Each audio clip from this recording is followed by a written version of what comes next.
النادي الاهلي المصري يا جماعه، اللي قاعد يحصل من النادي الاهلي المصري ما طبيعي وما شفته في حياتي. تخيل الليله النادي الاهلي هزم الترجي التونسي في رادس 3-0 في نصف النهائي بطوله افريقيا، ويقول لك ده اسوأ موسم للاهلي. تخيل في اسوأ مواسمه الفريق بيمشي بيغلب الترجي في ارضه 3-0 في الذهاب. انا ما قادر افسر الحاله دي يا جماعه. في فرق بتكون قويه جدا، وفي فرق بتجيب بطولات بتختفي مثلا لمده 3-4 سنين وبيرجعوا تاني بيحققوا نفس البطوله. في ناس بتحقق البطوله مره في ال10 سنين، وفي ناس بتحقق البطوله مره في ال5 سنين، وفي ناس بتحقق مره في سنتين. كلام زي ده. يعني نحن بنشوف فرق كبيره زي الترجي، زي الصفاقسي، زي الزمالك، زي الوداد والرجاء وكل الانديه الكبيره التاريخيه مازيمبي اللي بيحققوا البطوله الافريقيه بيرجعوا بعد كم سنه بيحققوها تاني لما يكون في موسم تاريخي هم عايشينه. الوضع الطبيعي للاهلي المصري يا جماعه ما شاء الله، يعني انهم بيصلوا النهائي كل موسم ورا موسم النازل في النهائي. يعني هسه لو انت جيت فلترت الاهلي كده كلاعيبه، جوده اللاعبين ما عاليه، ما زي جيل ابو تريكه وبركات وعصام الحضري والجمعه. الناس ديل حاليا لاعبين بلاعبين عاديين جدا. افضل لاعب عندهم منه محمد شناوي وكهرباء وإرسي تاو.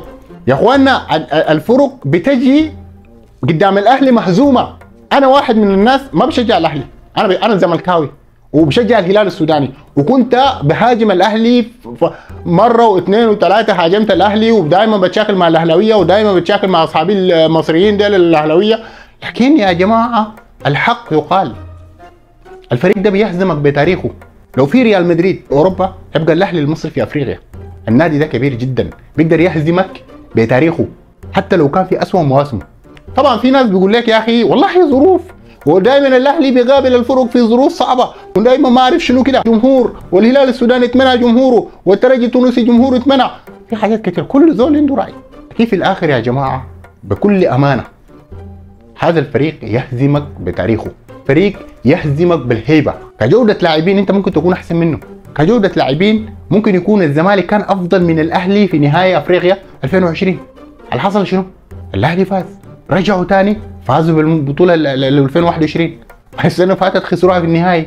السنه دي انهزموا 5 من صن داونز وكانوا حيطلعوا لولا مثلا الهلال السوداني يضيع مثلا ضربه جزاء وبتاع.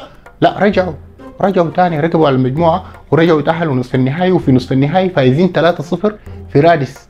اختلفنا او اتفقنا، بتحب النادي ده بتكرهه، انت ما بتقدر تنكر انه هذا النادي عريق جدا وبيقدر يجيب البطولات بطريقته الخاصه. تحيه لجماهير النادي الاهلي، وتحيه للشعب المصري، واتمنى لكم التوفيق في ما هو قادم.